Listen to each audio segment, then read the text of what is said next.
এখন আম্মু আলু কা পরাঠা বানাচ্ছে, গোল গোল করতেছে আর আমরা দেখতেছি।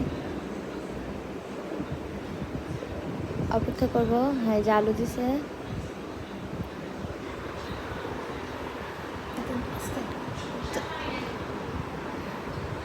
এখন এটাকে এভাবে মুচড়িয়ে রুটির মতো করে জাতা মেরে এরপরে রুটি বানানো শুরু করতে হবে।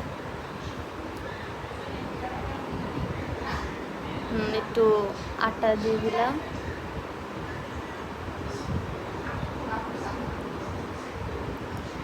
গোল গোল বানায় ফেলবো যেভাবে আমরা নর্মালি রুটি বানাই।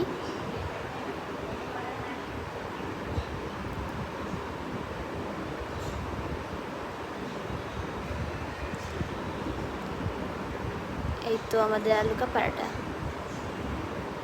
ভাজাও হয়ে গেছে।